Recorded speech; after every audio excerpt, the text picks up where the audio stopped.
بسم الله الرحمن الرحيم. பெருமைமிக்கவர்களே, முஸ்லிம்களாகிய நாம் நம்மளுடைய வாழ்க்கை பயணம் எதை நோக்கி இருக்குது அப்படின்னு சொன்னா மறுமையை நோக்கி தான். மறுமைக்காக தான் நாம இந்த உலகத்துல என்ன செய்யறோம், நம்மளுடைய வாழ்க்கையை வாழ்கிறோம். அதற்காக தொழுகிறோம், மற்ற அமல்கள் செய்யறோம், நோன்பு வைக்கிறோம், எல்லாம் செய்யறோம். ஆனா நாம கவனிக்க வேண்டிய முக்கியமான ஒரு விஷயம், சொர்க்கத்தை நோக்கமாக கொண்டு வாழக்கூடிய நாம் அந்த விஷயத்தை கவனிச்சு நம்மளுடைய வாழ்க்கையை வாழ்றோமா அப்படின்னு கேட்டா இல்ல. அல்லாஹ் ஜல்ல ஷானஹு தஆலா குர்ஆன் ஷரீஃப்ல சொல்றான், கத் அஃப்லஹ மன் ஸக்காஹா, யாருடைய உள்ளம் தூய்மை அடைந்து விட்டதோ, விரிவடைந்து விட்டதோ, அவர்கள்தான் வெற்றியாளர்கள் அப்படின்னு சொல்றான். இப்ப தொழுகையாளிகள் வெற்றியாளர்கள்னு சொல்லல, நோன்பு வைக்கக்கூடியவர்கள் வெற்றியாளர்கள்னு சொல்லல, ஜகாத்து கொடுக்கக்கூடியவர்கள் வெற்றியாளர்கள்னு சொல்லல. பொதுவா கத் அஃப்லஹ மன் ஸக்காஹா அப்படின்னு சொல்றான். அப்ப இந்த தொழுகை, நோன்பு, ஜக்காத்து இது எல்லாம் எதற்காக என்று சொன்னால் இந்த உள்ளத்தை தூய்மையானதாக ஆக்க வேண்டும், இந்த உள்ளம் தூய்மையானதாக மாற வேண்டும் என்பதற்காக தான் இவ்வளவு வணக்கங்களையும் அல்லாஹ் நமக்கு தர்றான். இவ்வளவு வணக்கங்களையும் செய்யக்கூடிய நாம், நம்மளுடைய உள்ளம் தூய்மையாக இருக்குதா? உள்ளம் தூய்மையாக இருந்தால் தானே வெற்றியாளர்கள் அப்படின்னு அல்லாஹ் சொல்றான். அப்படிங்கிறத நம்ம மனசுல கொண்டு ஒரு நாளாவது நம்மளுடைய உள்ளத்தை நாம என்ன நிலையில இருக்குது அப்படின்னு தன்னை தானே ஆராய்ந்து பார்த்திருக்கோமா அப்படின்னு சொன்னா இல்ல. அப்ப இங்க என்ன அமல்கள் செய்தாலும் அது அல்லாஹ்விடத்தில் பிரயோஜனமானதாக இருக்க வேண்டும் என்று சொன்னால் நம்மளுடைய உள்ளம் தூய்மையானதாக இருக்கணும். இந்த தூய்மை இல்லாதவங்களுடைய வணக்கம் எப்படி இருக்கும் அப்படின்னா, தொழுகிற நேரத்துல தொழுகுவாங்க, நோன்பு வைக்கிற நேரத்துல நோன்பு வைப்பாங்க, ஆனா பாவங்கள் செய்யற நேரத்துல அந்த பாவங்களை சர்வசாதாரணமாக செஞ்சுக்கிட்டு இருப்பாங்க. இந்த பக்கம் நல்ல விஷயங்களும் நடக்கும், அந்த பக்கம் கெட்ட விஷயங்களும் நடந்து கொண்டே இருக்கும். அப்ப பெருமானார் ஸல்லல்லாஹு அலைஹி வஸல்லம் சொல்றாங்க, யார் ஒரு மோமின் உண்மையான தொழுகை தொழுகிறானோ அந்த தொழுகை அவனை பாவமான விஷயங்களில் இருந்து அவனை தடுக்கும். அப்ப நம்மளுடைய தொழுகை, மற்ற அமல்கள் நம்மள பாவமான விஷயங்கள்ல இருந்து தடுக்குதா அப்படிங்கிறத நம்ம ஆராய்ஞ்சு பார்த்தோம் அப்படின்னு சொன்னா நம்மளுக்கு இந்த விஷயம் விளங்கும். அப்ப யாருடைய அமல்கள் அவனுடைய உள்ளத்தை விரிவுபடுத்தவில்லையோ, தூய்மையானதாக ஆக்கவில்லையோ, அப்படிப்பட்ட மனிதன் தொழுகும் போது தொழுது கொண்டே இருப்பான், பாவம் செய்ய வாய்ப்பு கிடைக்கும் போது அதை செஞ்சுக்கிட்டே இருப்பான். அப்ப இந்த கத் அஃப்லஹ மன் ஸக்காஹா, யாருடைய உள்ளம் தூய்மை அடைந்து விட்டதோ அவர்கள்தான் வெற்றியாளர்கள் அப்படின்னு சொல்றான். அப்படின்னா நாம ஒவ்வொரு முஃமின்களும் என்ன செய்யணும் அப்படின்னா, அப்ப அந்த உள்ளம் தூய்மை அடைவதற்கு, விரிவடைவதற்கு நாம என்ன செய்யணும் அப்படிங்கிற தேடல்ல இறங்கணும். பெருமைமிக்கவர்களே, அல்லாஹ் ஜல்ல ஷானஹு தஆலா குர்ஆன் ஷரீஃப்ல 2 விஷயத்தை சேர்த்தே சொல்லுவான். என்ன அப்படின்னா, தொழுகுங்க, அல்லதீன யுகீமூன ஸலாத்த வ யுத்தூன ஸகாத்த. தொழுகையை சொல்ற இடத்துல பூரா ஜக்காத் தர்மத்தையும் சேர்த்து சொல்லுவான். இன்னும் பல இடங்கள்ல சொல்லுவான், வலா யஹல்லு அலா தஆமில் மிஸ்கீன், அவர்கள் ஏழைகளுக்கு உணவளிக்கல. ثم في سلسلة ذرعها 70 ذراعا فاسلكوه إنه كان لا يؤمن بالله العظيم ولا يحض على طعام المسكين.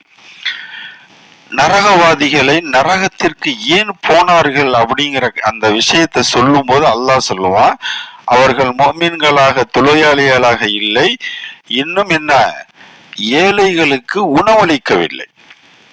இந்த ஏழைகளுக்கு உணவளிப்பது என்பது, இப்ப நான் டெய்லி ஒரு ஏழைக்கு சாப்பாடு கொடுக்குறேன்னு வச்சுக்கிறீங்களேன், இதனால உலகத்துல வறுமை நீங்கி போயிருமா, இல்ல அவனுடைய வாழ்க்கை ஓஹோன்னு செழிப்பாயிருமா அப்படின்னா இல்ல.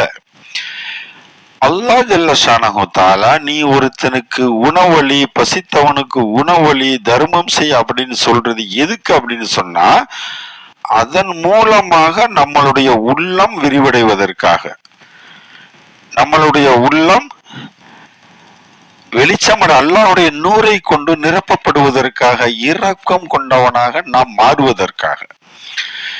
அப்ப இந்த உலகத்துல நம்ம தெரிஞ்சுக்கிற வேண்டிய ஒரு விஷயம், யார் ஒரு மனிதன் ஒரு ஏழ்மைப்பட்டவனுக்கு உணவளிக்கிறானோ, உதவி செய்கிறானோ, அவனை பார்த்து இரக்கப்பட்டு மற்ற உதவிகளை செய்ய நினைக்கிறானோ, அவனுடைய உள்ளம் அல்லாஹ் சொல்லக்கூடிய அந்த பக்குவத்தில் இருக்குதுன்னு அர்த்தம்.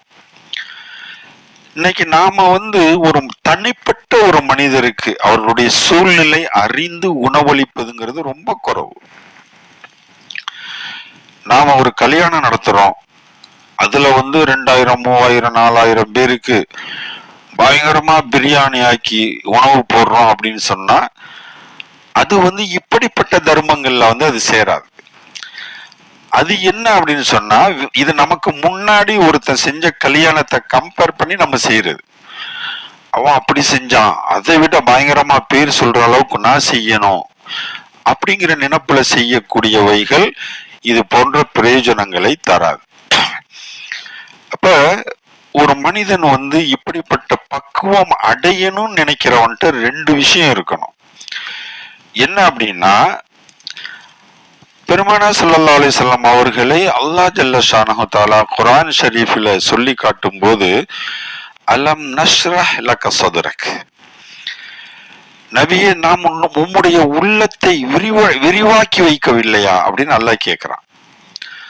அதே மாதிரி வவஜதக ஆயிலன் ஃபஅக்னா, நபியே நாம் உம்மை செல்வச்சீமானாக ஆக்கி வைக்கவில்லையா அப்படின்னு கேட்கிறான்.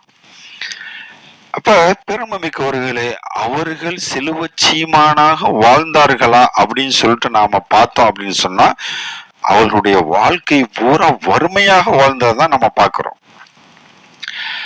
அப்ப செல்வச்சீமான் அப்படிங்கிறது அல்லாஹ் எங்க சொல்றான் அப்படின்னா, அவர்களுக்கு செல்வங்களை அல்லாஹ் அள்ளி கொடுக்கறதுக்கு தயாரா இருந்தான். அல்லாஹ் கேட்கிறான், உஹது மலையை நபியை நான் உங்களுக்கு தங்கமாக ஆக்கி தரவான்னு கேட்கிறான். நம்மளா தான் என்ன சொல்லியிருப்போம், சரின்னு சொல்லியிருப்போம். ஆனா பெருமானார் ஸல்லல்லாஹு அலைஹி வஸல்லம் அவர்கள் அதை விரும்பல, வேணான்னு சொன்னாங்க. ஏன் வேணான்னு சொன்னாங்க அப்படின்னா, அது இல்லாமலே அவர்கள் திருப்தியாக நிம்மதியான வாழ்க்கை, அல்லாஹ்விற்கு பொருத்தமான வாழ்க்கையை வாழ்ந்து கொண்டு இருக்கிறார்கள் அப்படின்னு அர்த்தம். இதத்தான் அல்லாஹ் சொல்றான், ஒரு மனிதன் நிம்மதியாக சந்தோஷமாக வாழணுங்கிறதுக்கு செல்வம் முக்கியம் அல்ல, அவனுடைய உள்ளம் விசாலமாக இருக்க வேண்டும். ஒரு மனிதனுடைய உள்ளம் விசாலமாயிருச்சு அப்படின்னு சொன்னா, அவனுக்கு முன்னால இந்த உலகம் அப்படியே குறுகி சின்னதாயிரும். அந்த உலகத்தை பற்றி இவன் ஆசைப்படவே மாட்டான். ஏன் அப்படின்னா, அல்லாஹ்வுடைய திருப்தியை கொண்டு அவனுடைய உள்ளம் நிம்மதி அடைகிறது. அப்ப இந்த அல்லாஹ்வினுடைய நினைவை கொண்டு திருப்தி அடையக்கூடிய உள்ளங்கள் என்ன செய்யும் அப்படின்னா, மற்றவர்கள் மீது கவலை கொண்டு கொண்டே இருக்கும், இரக்கப்பட்டு கொண்டே இருக்கும். அப்ப இப்படிப்பட்ட உள்ளம் கொண்டவர்கள் ஒருத்தனுடைய பசியை உணர்வார்கள். அல்லது ஒருத்தனுடைய பசியை உணரக்கூடியவனாக இருப்பவன் இப்படி உள்ளம் கொண்டவனாக இருப்பான். அப்ப அல்லாஹ் வலா யஹல்லு அலா தாமில் மிஸ்கின், நீங்கள் ஏழை எளியவர்களுக்கு தர்மம் செய்யுங்கள், உணவளியுங்கள் அப்படின்னு சொல்றது நாம உணவளிக்கிறனால அவனுடைய கஷ்டம் நீங்கிரும் அப்படிங்கிறதுக்கு இல்ல, அவனுக்கு உணவளிப்பதால் நம்மளுடைய உள்ளம் விரிவடைகிறது என்பதற்காக. இன்னைக்கு ஒரு நிகழ்ச்சி, ஒரு வீட்டுல ஒரு விசேஷம் அப்படின்னா எத்தனையோ லட்சக்கணக்கான ரூபாய்களை செலவழித்து உணவு வகைகளை செய்து நாம் மக்களுக்கு கொடுக்கிற நாம் தனிப்பட்ட வாழ்க்கையில் சாதாரண காலங்கள்ல ஏழை எளிய மக்களை பற்றி நாம எந்த அளவுக்கு கவலைப்படுறோம். பெருமைமிக்கவர்களே, ஒரு செல்வந்தர் அவர் நோம்புல ஜக்காத்து கொடுப்பார். என்ன செய்வார் அப்படின்னா, அவர்கிட்ட இருக்கக்கூடிய சொத்து அளவுக்கு அவர் கணக்கு பண்ணி கொடுக்கிறாரா இல்லையா அப்படிங்கிறது அது வேற பிரச்சனை. ஆனா அதை பல ஏழை மக்களுக்கு பகிர்ந்து கொடுப்பார். என்ன, அவங்களுக்கு சில நாள் அல்லது ஒரு நாள் தேவைக்கு அது யூஸ் ஆகுற மாதிரி கொடுப்பாங்க. ஆனா ஒரு மனிதன் எப்படி நினைக்கணும் அப்படின்னு சொன்னா, அந்த ஜக்காத்து காசை கொண்டு ஒரு சிலருக்கு அவர்களுடைய வாழ்க்கைக்கு தேவையான ஒரு பொருளாதாரத்தை அவர்களே உற்பத்தி செய்யக்கூடிய அளவிற்குள்ள ஒரு சூழலை உருவாக்கி கொடுப்பது மிக சிறந்தது. இப்படி நாம இன்னைக்கு ஒருத்தருக்கு நம்ம ஒரு ஜக்காத்துல அல்லது ஒரு தர்மத்துல ஒரு 500 ரூபாய் கொடுக்குறோம், 1000 ரூபாய் கொடுக்குறோம்னா அவனுக்கு ஒரு நாள் அது சரியா போயிடும். ஆனா நாம ஒரு 50 வருஷ காலம் அந்த உலகத்துல வாழ்றோம் அப்படின்னா ஒவ்வொரு வருஷமும் தன்னுடைய அந்த தர்மத்தின் காசை கொண்டு முழுமையாக ஒருத்தனுக்கோ இருவனுக்கோ அல்லது 3 பேருக்கோ நாம அதை கொடுத்து அவர்களுக்கு வாழ்க்கைக்குரிய பொருளாதாரத்தை நாம உருவாக்கி கொடுத்தோம் அப்படின்னா 50 வருஷத்துல நம்ம எத்தனை பேருடைய வாழ்க்கையை நம்ம கஷ்டங்களை போக்கி நிரந்தரமாக அவர்களை நிம்மதியாக பொருளாதாரத்தை தேடிக்கொள்ளக்கூடியவர்களாக நாம உருவாக்குறோம் அப்படிங்கிறத பார்க்கணும். இப்படி ஒவ்வொரு செல்வந்தர்களும் நினைச்சு அப்படி செஞ்சா இந்த உலகத்துல ஏழைகளே இருக்க மாட்டாங்க. ஆனா நாம என்ன செய்யறோம், பல பேருக்கு கொடுக்குறோம்னு சொல்லிட்டு இவங்களுக்கு 500 அவங்களுக்கு 500 கொடுத்துட்டு அடுத்த வருஷமும் ஜக்காத்து கொடுக்கும்போது அவன் நம்மள்ட்ட நிற்பான், அதுக்கு அடுத்த வருஷமும் நம்மள்ட்ட நிற்பான். அப்ப இப்படியே வந்துகிட்டு இருக்கணுங்கிற எண்ணத்துல நாம கொடுக்க கூடாது. நான் இன்னைக்கு செய்யற உதவி இனிமேல் நீ யார்கிட்டையும் கையேந்தி நிக்க கூடாத அளவுக்கு இருக்கணும் அப்படிங்கிறத மனசுல வச்சு நாம செஞ்சோம் அப்படின்னா அந்த ஒரு குடும்பம் நிம்மதியாக வாழுது. பாத்தீங்களா, அந்த துவாவே நம்மளை சொர்க்கத்துல போய் சேர்த்துரும். அப்ப இப்படிப்பட்ட உள்ளம் வரணும் நம்மள்கிட்ட. பெருமைமிக்கவர்களே, பெருமானார் ஸல்லல்லாஹு அலைஹி வஸல்லம் அவளுடைய வாழ்க்கை, அல்லாஹ் சொல்றான் அவளுடைய உள்ளத்தை நான் விரிவானதாக தூய்மையானதாக ஆக்கி வைத்தோம் அப்படின்னு. அல்லாஹ் ஆக்கி வைக்கவில்லையா அப்படின்னு கேக்குறான். அப்ப அவங்க கேட்க முன்னாடியே அல்லாஹ் அதை செஞ்சுட்டான்னு அர்த்தம். அப்ப அவர்களுடைய வாழ்க்கையில நடந்த ஒரு ஒரே ஒரு விஷயத்த மட்டும் நான் சொல்றேன். பெருமானார் ஸல்லல்லாஹு அலைஹி வஸல்லம் அவர்கள் மேராஜுக்கு போறாங்க. போகும்போது அல்லாஹ்விடத்துல உரையாடின விஷயங்கள் தான் நம்ம தொழுகையில் அந்த அத்தஹியாத்து லில்லாஹி வஸ்ஸலவாத் இருக்குல்ல, அல்லாஹ்வை பார்த்த உடனே அல்லாஹ்வை புகழ்ந்து என்னுடைய அடிமைத்தனத்தை நான் உனக்கு காணிக்கையாக ஆக்குகிறேன் அப்படிங்கிற அந்த வார்த்தைகள் தான் அதுல வர்றது. அதுக்கப்புறம் அல்லாஹ் சொல்றான், இதை பெருமானார் ஸல்லல்லாஹு அலைஹி வஸல்லம் அவர்கள் சொன்ன பின்னாடி அல்லாஹ் சொல்றான், அஸ்ஸலாமு அலைக அய்யுஹன் நபியு வரஹமத்துல்லாஹி வபரகாத்து. தன்னுடைய அடிமைத்தனத்தை அல்லாஹ்விற்கு முன்னால் சமர்ப்பணமாக வைத்த பின்பு அல்லாஹ் 3 விஷயங்களை கொடுக்கிறான். அவனுடைய சலாம், ரஹமத், பரக்கத், இந்த 3ஐயும் கொடுக்கிறான் பெருமானார் ஸல்லல்லாஹு அலைஹி வஸல்லம் அவர்களுக்கு. அப்ப பெருமானார் ஸல்லல்லாஹு அலைஹி வஸல்லம் என்ன சொல்றாங்க அப்படின்னா, யா அல்லாஹ் எனக்கும் எங்களுடைய குடும்பத்துக்கும் கிடைச்சா மட்டும் பத்தாது, அஸ்ஸலாமு அலைனா அது எங்களுக்கு கிடைக்கணும், வஅலா இபாதில்லாஹி ஸாலிஹீன், சாலிஹான அமல் செய்யக்கூடிய சாலிஹான வணக்கங்கள் செய்யக்கூடிய உன்னை ஏற்று நடக்கக்கூடிய மக்களுக்கும் இந்த 3 விஷயமும் கிடைக்கணும் அப்படின்னு சொல்லிட்டு அங்க கேட்கிறாங்க. அப்ப எந்த இடத்தில் சென்றாலும் தன்னை விட பிறரை நினைப்பது, பிறர் மேல் இறக்கப்படுவது. நாம இந்த உலகத்துல சர்வசாதாரணமா இந்த வாழ்க்கையில பார்த்த விஷயத்த சொல்றேன். ஒரு யதார்த்தமான வாழ்க்கையில ஒரு பெரிய ஒரு செல்வந்தர் எனக்கு ரொம்ப நெருக்கமா வந்துட்டார். சில விஷயங்கள் நம்மள்ட்ட கேட்பாரு, சொல்றது மார்க்க விஷயம் இப்படிலாம் இருந்துகிட்டு இருக்கும்போது இன்னொருத்தர் இத பாக்குறாரு. அவரும் ஒரு உஸ்தாத் தான். அப்ப அவர் என்ன செய்யறாரு அப்படின்னா, என்னடா நம்மளுக்கு இல்லாத ஒரு முக்கியத்துவத்தை இந்த மனுஷனுக்கு அந்த ஆள் கொடுக்கறானே அப்படின்னு சொல்லிட்டு, இந்த செல்வந்தனை கொண்டு நான் எதுவும் பிரயோஜனம் அடைந்து விடுவோனோ என்பதற்காக பலவிதமான சூழ்ச்சிகளை செஞ்சு ஒரு பிரச்சனையை உண்டாக்கி அந்த ஆளை என்னை பிரிச்சு விட்டார். எனக்கு பொதுவாவே இந்த பணக்கார ஆட்கள்கிட்ட நெருக்கமா பழகுறது பிடிக்காது. ஆனா அது ஒரு நிர்பந்தத்துல பழகுனது. அப்ப இதெல்லாம் நினைக்கும் போது இன்னைக்கு அது நடந்து எத்தனையோ வருஷமாச்சு, இன்னைக்கு வரைக்கும் நான் அதை நினைச்சு பார்ப்பேன். இன்னொரு ஒரு மனிதன் நல்லா இருந்துடக்கூடாதுங்கிறதுக்காக ரூம போட்டு யோசிச்சு இவ்வளவு பெரிய சூழ்ச்சியை செஞ்சு இப்படிலாம் செய்யறதுக்கு தன்னை பற்றி அந்த நேரத்துல நினைச்சா தன்னுடைய வாழ்க்கை எவ்வளவோ மாற்றம் ஏற்படுமே. இப்பெல்லாம் நான் யோசிப்பேன். நம்ம சர்வசாதாரணமா பார்க்கலாம், உலகத்துல நல்ல ஒரு செல்வாக்குள்ள ஒரு மனிதரோட நாம பழகிட்டு இருப்போம். ஆனா அந்த ஆளு இன்னொருத்தரோட நெருக்கமா பழகுற மாதிரி தெரிஞ்சா நம்ம விட மாட்டோம். குறிப்பா அந்த அரசியல் தலைவர்கள் அல்லது இந்த முக்கியமான ஆளு, இப்ப இவங்கள்ட்ட எல்லாம் நாம தான் நெருக்கமா இருக்கணும்னு நினைப்போம், பிறரை நெருங்க விட மாட்டோம். ஆனா பெருமானார் ஸல்லல்லாஹு அலைஹி வஸல்லம் இந்த உலகத்துக்கே அதிபதியான அல்லாஹ் அவர்களுக்கு சலாமையும் ரஹ்மத்தையும் பரக்கத்தையும் கொடுக்கறான். சரி பரவாயில்ல, எனக்கு மட்டும் கிடைச்சா போதும் அப்படின்னு நினைச்சுக்கிட்டு வாங்கல. யா அல்லாஹ் எனக்கும் கொடு, ஆனா அதே சமயம் உன்னை அடிபணிந்து வாழக்கூடிய, அடிபணிந்து வணங்கக்கூடிய அந்த சாலிகான மக்களுக்கும் கொடு அப்படின்னு சொல்லி அதை அந்த தனக்கு கிடைத்ததை எல்லோரு பக்கமும் திருப்பி விடக்கூடிய அந்த மனப்பக்குவம் எப்படி கிடைத்தது அப்படின்னா, அவளுடைய உள்ளத்தை அல்லாஹ் விசாலமானதாக ஆக்கி வைத்ததால். அப்ப நாமளே யோசிக்கணும். நாம இப்படி ரொம்ப குறுகிய மனம் பிடித்தவனா இருக்கோம். பிறருக்கு நல்லது நடந்தா நம்மளுக்கு தூக்கம் வராது. பக்கத்து வீட்டுக்காரன் நல்லா இருந்துட்டா நம்மளுக்கு தூக்கம் வராது. அவன் நிம்மதியா தூங்கிட்டு இருப்பான். ஆனா நம்ம அவனை பத்தி நினைச்சு கவலைப்பட்டுக்கிட்டு பொறாமப்பட்டுக்கிட்டு இருப்போம்.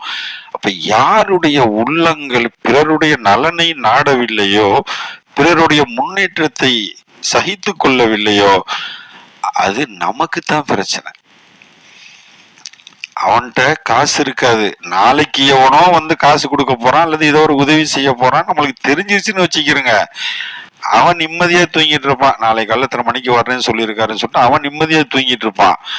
ஆனா இந்த உள்ளம் குறுகியவன் என்ன செய்வான் அப்படின்னா, ஐயோ நாளைக்கு அவன் என்ன கொடுக்க போறானோ தெரியலையே, எப்படி அவனுக்கு லக்கடிக்க போதோ தெரியலையே, இதை எப்படியாச்சும் கெடுத்து விட்டுறணுமே, இவன் தூங்காம கிடப்பான். காரணம், இவனுடைய உள்ளம் பிறருடைய நலனை நேசிப்பதில்லை. அதனால பேர்மை மிக்கவர்களே, நாம உண்மையிலேயே சொர்க்கத்திற்காக வாழ்கிறோம், மறுமைக்காக வாழ்கிறோம் அப்படின்னு சொன்னா முதல்ல இப்படிப்பட்ட பக்குவத்தை கொண்டு வரணும். அடுத்து ரெண்டாவது ஒரு விஷயம், அதுதான் ஏழைகளுக்கு உணவளிப்பது. தனக்கு முடிந்த வரை, அதாவது ஒரு ஃபேமிலிய, ஒரு குடும்பத்தை நம்ம வாழ வச்சு அந்த பாக்குற அந்த ஒரு ரசனை இருக்கு பாத்தீங்களா, அது உண்மையா ஒரு மோமினுக்கு ஒரு பெரிய சந்தோஷத்தை கொடுக்கும். ஒரு கஷ்டப்படுற ஒரு குடும்பம் ரகசியமா போய் அவங்கள்ட்ட பேசி, இங்க பாருப்பா உனக்கு என்ன தெரியும், என்ன தொழில் தெரியும், இது தெரியும், ஆனா எனக்கு செய்யறதுக்கு வசதி இல்லை, வாங்குறதுக்கு வசதி இல்லைன்னு சொல்லுவான். சரி நான் வாங்கி தரேன், நீ அந்த தொழிலை பொறுப்பா செய்வியா, செய்யறன்ன சரி அப்படின்னு சொல்லிட்டு இந்த ரகசியமா வாங்கி கொடுத்து அவன் அதன் மூலமாக உழைத்து சம்பாதித்து அந்த குடும்பத்தை காப்பாத்துறத நாம பார்க்கும்போது ஒரு சந்தோஷம் வரும் தெரியுமா. அது எல்லாத்துக்கும் வராது, எல்லாத்துக்கும் கொடுக்கிற மனசு வராது. யாருடைய உள்ளம் விரிவடைந்து விட்டதோ, யாருக்கு இப்படிப்பட்ட செயல்கள் செய்யணும்னு ஆசை வருதோ, அவங்க தான் கத் அஃப்லஹ மன் ஸக்காஹா, அல்லாஹ் சொல்லக்கூடிய அந்த வெற்றி பெற்ற உள்ளமடைந்தவர்கள். அதே மாதிரி பெருமானார் ஸல்லல்லாஹு அலைஹி வஸல்லுடைய மகளாகிய ஃபாத்திமா ரலியல்லாஹு தஆலா அன்ஹா அவர்களுடைய செயலை பற்றி அல்லாஹ் ஒரு இடத்துல குர்ஆன்ல சொல்லுவான். அவங்க ரொம்ப கஷ்டத்துல இருக்காங்க, ரொம்ப ஏழ்மையில இருக்காங்க. அப்ப அலி ரலியல்லாஹு தஆலா அன்ஹா அவர்களும் ஃபாத்திமா ரலியல்லாஹு தஆலா அன்ஹா அவர்களும் 3 நோன்பு வச்சிருக்காங்க. இதை நம்ம கேள்விப்பட்டிருப்போம். அப்ப அந்த 3 நோன்பு வைத்து அந்த நோன்பை திறப்பதற்கு சிரமமான நிலையில அவங்க 2 பேருக்கும் 2 ரொட்டி துண்டு தான் செய்யறாங்க, சமைக்கிறாங்க, வேற ஒண்ணும் இல்லை. முதல் நோன்பு வச்சுட்டு அந்த 2 ரொட்டியை சுட்டுக்கிட்டு இருக்காங்க. வீட்டு வாசல்ல ஒரு ஆள் நிக்குது. எனக்கு ஏதாச்சும் பசிக்குது, உணவு இருந்தா கொடுங்க. ஒரு மிஸ்கின் நிக்கிறார்.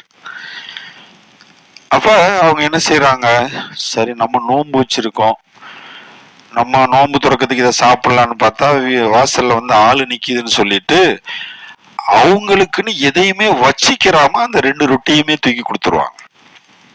இது முதல் நாள். 2வது நாள் அதே மாதிரி நோன்பு வச்சுட்டு துறக்கிறதுக்கு ரொட்டி சுட்டுக்கிட்டு இருக்கும்போது ஒரு யத்தீம் நிற்பாரு. அவரும் பசிக்குதுன்னு சொன்னோன்னா அந்த 2 ரொட்டி துண்டு அப்படியே தூக்கி கொடுத்துருவாங்க, அவங்களுக்கு உணவு இல்லை. 3வது நாள் அசீர், அதாவது ஒரு விடுதலையாக்கப்பட்ட ஒரு கைதி வீட்டு வாசல்ல நிற்பாரு. இதே மாதிரி நோன்பு துறக்கிறதுக்கு ரொட்டி சுடும்போது நிற்பாரு, அதையும் தூக்கி கொடுத்துருவாங்க. அப்ப இந்த செயலை அல்லாஹ் கவனிக்கிறான். அதனாலதான் அல்லாஹ் குர்ஆன் ஷரீஃப்ல அதை சொல்லி காட்டுறான். ஆனா அவங்க அந்த ரொட்டி துண்டை கொடுக்கும் போது அவங்க சொன்ன ஒரு வார்த்தை இது நம்மளுக்கு ரொம்ப முக்கியம். இன்னைக்கு எத்தனையோ பேரு உதவிகளை செஞ்சுட்டு அதை சொல்லி காமிக்கிறது, அல்லது நான் தரும்போது அப்படிலாம் நீ சாப்பிட்ட, இப்படி அதை ஒரு கொச்சையான வார்த்தையில சொல்லுவாங்க, அப்படிலாம் நீ திண்ட, இப்படிலாம் திண்ட, இப்படிலாம் அனுபவிச்ச. இந்த வார்த்தை நம்ம செஞ்ச உதவிகளை அப்படியே மண்ணோட மண்ணாக்கிறோம். அதை கொண்டு எந்த உதவியும் எந்த பிரயோஜனமும் இல்லை அல்லாஹ்விடத்துல. அப்ப இந்த ஃபாத்திமா ரலியல்லாஹு தஆலா அன்ஹா இந்த உதவியை செஞ்சுட்டு அந்த 3 பேரிடத்திலையுமே சொன்ன வார்த்தை என்ன தெரியுமா, இன்னமா நுத்இமுக்கும் லிவஜ்ஹில்லாஹ், நான் உங்களுக்கு இந்த உணவை கொடுக்கிறது அல்லாஹ்வுடைய முகத்திற்காக, அல்லாஹ்விடத்தில் எனக்கு அங்கீகாரம் கிடைக்கணுங்கிறதுக்காக நான் இந்த உணவை கொடுக்கிறேன். லா நுரீது மின்கும் ஜஸாஅன் வலா ஷுக்கூரா, நான் உங்களிடத்தில் இருந்து எந்த புகழையும் புகழ்ச்சியையும் நன்றியையும் நான் எதிர்பார்க்கல. அங்க போய் சொல்லணும், அவங்க பெரிய தாராள மனசு உள்ளவங்க, எனக்கு சாப்பாடு கொடுத்தாங்க அப்படின்னு நீங்க என்னைய புகழணுங்கிறதுக்காக வேண்டிலாம் நான் இந்த உணவை நான் உங்களுக்கு கொடுக்கல, அல்லாஹ்வுடைய முகத்திற்காக நான் இந்த உணவை தருகிறேன் அப்படின்னு சொல்லி கொடுத்தாங்க. இந்த செயல் அல்லாஹ்க்கு ரொம்ப பிடிச்சு போச்சு. இந்த உலகம் அழியும் வரை அதை நினைவுபடுத்தக்கூடிய வகையாக இந்த உலகத்திற்கு அல்லாஹ் அந்த செய்தியை பறைசாற்றான். அப்ப இதுல இருந்து நமக்கு கிடைக்க வேண்டிய படிப்பினை என்ன அப்படின்னா, நாம ஒருத்தருக்கு உணவு கொடுக்கும் போதோ அல்லது ஒரு உதவி செய்யும் போதோ இந்த எண்ணத்தை நம்ம மனசுல கொண்டு வரணும். அப்பதான் அல்லாஹ்விடத்துல என்ன வெகுமதி நமக்கு கிடைக்கணுமோ அது நமக்கு கிடைக்கும். இப்ப இந்த மனப்பக்குவத்தோட இந்த உள்ளட்சத்தோட நாம கொடுத்தோம் அப்படின்னா நம்மளுடைய உள்ளம் மென்மை அடையும், அப்படியே இலகுவானதாக அல்லாஹ் சொல்லக்கூடிய அந்த விரிவடைய உள்ளமாக நம்மளுடைய உள்ளம் மாறும்.